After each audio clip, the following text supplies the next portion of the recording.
കുവൈത്തിൽ കുടുങ്ങിയ പ്രതിശ്രുത വധു ശ്വേത കൊച്ചി വിമാനത്താവളത്തിലെത്തി.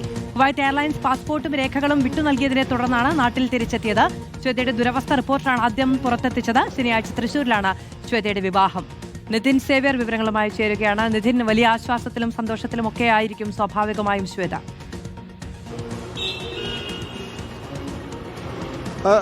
തീർച്ചയായും മാധു, കഴിഞ്ഞ ദിവസം നമ്മൾ കേരളത്തിലെ എല്ലാ ആളുകളും വാർത്തകളിലൂടെയൊക്കെ കണ്ടതാണ് ശ്വേതയുടെ പ്രശ്നങ്ങളൊക്കെ തന്നെ. അപ്പോൾ ശ്വേത ഇപ്പോൾ ഇവിടെ എത്തിയിട്ടുണ്ട്. കുവൈറ്റ് എയർവേസിലെ ജീവനക്കാരിയായിരുന്നു. പ്രൊബേഷൻ പീരീഡ് ആയതിനാൽ വിവാഹത്തിന് ലീവ് ലഭിക്കുന്നില്ല. പിന്നീട് ജോലി രാജിവെക്കുന്നു. അവിടെ നിന്നും ഇപ്പോൾ എല്ലാ തടസ്സങ്ങളും നീങ്ങിയെത്തുന്നു. അപ്പോൾ എന്ത് തോന്നുന്നു?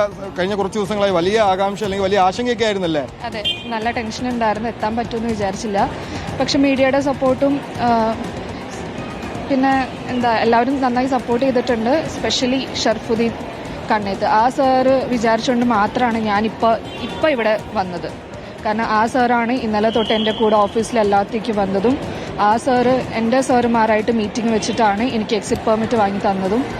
അങ്ങനെ ആ സാറ് നേരത്തെ തന്നെ ഫ്ലൈറ്റ് അറേഞ്ച് ചെയ്ത് വെച്ചിട്ടുണ്ടായിരുന്നു. അങ്ങനെ ഞാനിപ്പോൾ ഇവിടെ എത്തി. ഇനി ചെന്നിട്ട് വേണം എനിക്ക് പ്രിപ്പറേഷൻസ്. വിവാഹത്തിന്റെ ഒരുക്കങ്ങളൊന്നും ഇതുവരെ ചെയ്തിട്ടില്ലല്ലോ, ഇനി വേണം എല്ലാം ചെയ്യാൻ. ഇവിടുന്ന് ഡയറക്റ്റ് പോയിട്ട് വേണം എനിക്ക് ചെയ്യാനായിട്ട്. കുവൈറ്റ് എയർവേസിൽ നിന്നുള്ള എക്സിറ്റ് പേപ്പേഴ്സ് എല്ലാം കിട്ടി? അതൊക്കെ കിട്ടി.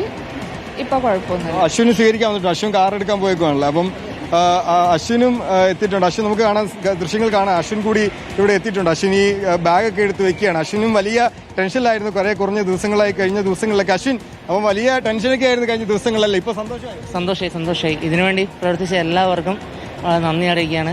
മെയിനായിട്ട് വിനോൽ സാറ്, പിന്നെ എല്ലാവരും ഇതിനോട് പ്രവർത്തിച്ച എല്ലാവർക്കും നന്ദി അറിയിക്കുകയാണ്. ഇങ്ങനെ പ്രതിസന്ധി ഘട്ടത്തിൽ റിപ്പോർട്ടർ ചാനലും എല്ലാവർക്കും നന്ദി. വലിയ സന്തോഷത്തിലാണ് അവരുടെ കുടുംബം ഉള്ളത്. ശ്വേതയുടെ അച്ഛനൊപ്പം അശ്വിന്റെ അമ്മ ഇവരൊക്കെ തന്നെ ഇവിടെ ശ്വേതയെ സ്വീകരിക്കാനായിട്ട് ഇങ്ങോട്ടേക്ക് എത്തിയിരുന്നു. അപ്പം ചേട്ടാ, മകള് തിരിച്ചു കഴിഞ്ഞ കുറെ ദിവസമായി സന്തോഷമുണ്ടായിരുന്നു. അതെ, ഭയങ്കര ടെൻഷൻ തന്നെയായിരുന്നു. നല്ല സന്തോഷമായി എന്തായാലും വന്നതിൽ. വരാൻ പറ്റുന്നുള്ളൊരു പ്രതീക്ഷ ഉണ്ടായിരുന്നില്ല. ഷർഫുദ്ദീൻ സാറ് ബന്ധപ്പെട്ടതോടുകൂടിയാണ് കൂടുതലും. അങ്ങനെ വലിയ സന്തോഷത്തിലാണ് അവരുടെ കുടുംബമൊക്കെ തന്നെ. ഇനിയിപ്പോൾ വിവാഹത്തിനുള്ള ഒരുക്കങ്ങളാണ്. 18-ാം തീയതിയാണ് വിവാഹം. അതിനുവേണ്ടിയുള്ള ഒരുക്കങ്ങളിലേക്ക് അവർ കടക്കുകയാണ്. മാധു, ശനിയാഴ്ച തൃശൂരിലാണ് ശ്വേതയുടെ വിവാഹം. എന്തായാലും നമുക്ക് രണ്ടുപേർക്കും വിവാഹ മംഗളാശംസകൾ നേരാം.